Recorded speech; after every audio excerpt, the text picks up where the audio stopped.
ఈరోజు YSR Congress party BCCL president Shri Manyala Srinivas garu, అలాగే YSR Congress party senior నాయకులు శ్రీ పలికల పెదరాజు గారు. సిఎంఆర్ ఇప్పుడు మరింత వైభవంగా విశాలంగా మన ఉప్పల్లో గ్రాండ్ రీఓపెనింగ్ 28 మార్చ్. అలాగే మైలపల్లి సూర్యరావు గారు, అలాగే పెద్దాడు తేజ, అలాగే గుడ్ల ఈశ్వరెడ్డి గారు, అలాగే అంగడి సురేష్, మధ్య అప్పలరాజు, సోదరులు శ్రీనివాస్ గారు, వీరబాబు గారు, గిరిబాబు గారు, దిలీప్, కిరణ్, అలాగే వంగా కొండబాబు గారు, సింగంపల్లి ఉమామహేష్, మరుపాల రమణమ్మ, కాకర రాజేష్, ఇంకా చాలామంది వైఎస్ఆర్ కాంగ్రెస్ పార్టీ నుంచి సుమారు 200 కుటుంబాలు, ముఖ్యంగా దాదాపు 50 మంది లీడర్లు ఈరోజు జనసేన పార్టీలో జాయిన్ అవుతూ ఉన్నారు. పవన్ కళ్యాణ్ గారి మీద ఉన్న అభిమానము, చంద్రబాబు నాయుడు గారి మీద ఉన్న నమ్మకం, మోడీ గారి మీద ఉన్న నమ్మకం, ఇవన్నీ కలిపి ఉమ్మడి అభ్యర్థిగా నాకు అవకాశం వచ్చింది కాబట్టి వాళ్ళందరూ కూడా ఇవాళ జనసేన పార్టీలో జాయిన్ అవుతూ ఉన్నారు. నేను మనస్ఫూర్తిగా స్వాగతిస్తూ ఉన్నా. పవన్ కళ్యాణ్ గారి తరఫున నేను మనస్ఫూర్తిగా స్వాగతిస్తూ ఉన్నా. యాక్చువల్గా ఇవన్నీ కూడా పవన్ కళ్యాణ్ గారి దగ్గర పెట్టాలి, మరి చాలా బిజీగా ఉన్నారు కాబట్టి ఇక్కడికి వచ్చినప్పుడు పవన్ కళ్యాణ్ వచ్చినప్పుడు మళ్ళీ అందరికి కూడా కూర్చొని పెట్టి మాట్లాడిస్తాను. చాలామంది రేపు కూడా జాయినింగ్స్ ఉన్నాయి, ఎల్లుండి కూడా జాయినింగ్స్ ఉన్నాయి. పవన్ కళ్యాణ్ మీద నమ్మకం, ఇవాళ ఉమ్మడి అభ్యర్థిగా నా మీద నమ్మకంతో వాళ్ళ జనసేన పార్టీలో జాయిన్ అయినందుకు మా సోదరులను అందరినీ కూడా నేను మనస్ఫూర్తిగా ఆహ్వానిస్తూ ఉన్నా.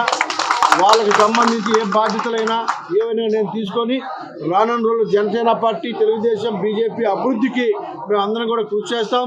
ఇవాళ ఈ రాష్ట్రానికి చంద్రబాబు నాయుడు గారు సీఎం, అలాగే పవన్ కళ్యాణ్ గారు, అలాగే మోడీ గారి యొక్క ఆధ్వర్యంలో మనం అందరం కూడా కష్టపడి రానున్న రోజుల్లో ఈ విశాఖపట్నమే కాదు, ఈ రాష్ట్ర అభివృద్ధి, ఈ రాష్ట్రంలో ఉండే యువతందరికీ ఎంప్లాయ్మెంటు, ఇవన్నీ కూడా కావాలంటే ఉమ్మడి అభ్యర్థిగా నాకు ఇక్కడ గెలిపించాలని మనస్ఫూర్తిగా కోరుకుంటున్నా. అలాగే ఈ రాష్ట్ర అభివృద్ధి పనులు నడిపించాలంటే ఉమ్మడి అభ్యర్థులు సీఎంగా ఉంటేనే తప్ప ఇంకొక అవకాశం లేదు. ఇవాళ మీరు అందరూ కూడా గ్రహించాలి. ఒక్క అవకాశం ఇవ్వండి, ఒక్క అవకాశం ఉండని చెప్పి ప్రజలందరూ కూడా మభ్యపెట్టి ఈరోజు రాష్ట్రాన్ని సర్వనాశనం చేసిన అందరికీ తెలిసిన విషయమే. ఇవాళ విశాఖపట్నం తీసుకోండి, ప్రశాంతంగా ఉన్న విశాఖపట్నాన్ని అల్లకల్లోలం చేస్తూ మరి ఆ ఋషికొండని గుండుగా గీకి ఇవాళ మన అందరం కూడా రాజధాని చూపిస్తూ ఉన్నారు. ఎక్కడైనా రాజధాని ఉందా? ప్రజలను మభ్యపెట్టే పరిస్థితులు తప్ప ఎక్కడైనా రాజధాని ఉందా? ఎవరైనా మీ క్యాపిటల్ అంటే ఏమని చెప్పగలుగుతున్నామా? ఎక్కడైనా ఒక ఎంప్లాయ్మెంట్ ఉందా? ఎక్కడైనా ఒక చిన్న ఇండస్ట్రీ వచ్చిందా? ఎక్కడ ఏమీ లేకుండా ఇవాళ ప్రజల్ని మభ్యపెడుతూ ఈ రాష్ట్రాన్ని సర్వనాశనం చేస్తూ ఉన్నారు. కాబట్టి ఎక్కడికి వెళ్ళినా కూడా ఈసారి ఉమ్మడి అభ్యర్థులుగా గెలిపిస్తామని చెప్తా ఉన్నారు.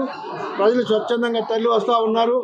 మరి వాళ్ళ వీళ్ళందరూ జాయినింగ్లు కూడా అయ్యే కారణం అధికార పార్టీని వదిలి వస్తున్నారంటే వాళ్ళు త్యాగం చేసినట్టే. ఒక అధికార పార్టీ నుంచి వస్తున్నారంటే వాళ్ళ గొప్ప మనసుని మనం అర్థం చేసుకోవాలి. ఈ రాష్ట్ర అభివృద్ధి కోసం, విశాఖపట్నం అభివృద్ధి కోసం వాళ్ళందరూ కూడా పార్టీలు జాయిన్ అవుతూ ఉన్నారు. అందరూ కూడా గ్రహించాలి ఈ విషయాన్ని. అధికారాన్ని వదులుకొస్తున్న వాళ్ళని మనం స్వాగతించాలి. సో వాళ్ళ యొక్క మంచి మనసుకి మేము స్వాగతిస్తూ పవన్ కళ్యాణ్ గారి తరఫున, చంద్రబాబు నాయుడు తరఫున, మోడీ గారి తరఫున వాళ్ళందరినీ కూడా మనస్ఫూర్తిగా పార్టీని ఆహ్వానిస్తూ ఉన్నాం. రానున్న రోజుల్లో విశాఖపట్నం తిరుగులేని శక్తిగా ఆ పార్టీని బలోపేతం చేయడంలో కీలక పాత్ర వహించాలని నా సోదరులందరినీ కూడా కోరుకుంటా ఉన్నా. మీ అందరూ కూడా సొంత స్థానం జనసేన పార్టీ కల్పిస్తుందని తెలియజేస్తా ఉన్నా. Thank you. సుమన్ టీవీలో మీ పర్సనల్ అండ్ బిజినెస్ ప్రమోషన్స్ కోసం కింది నెంబర్కి కాంటాక్ట్ చేయండి.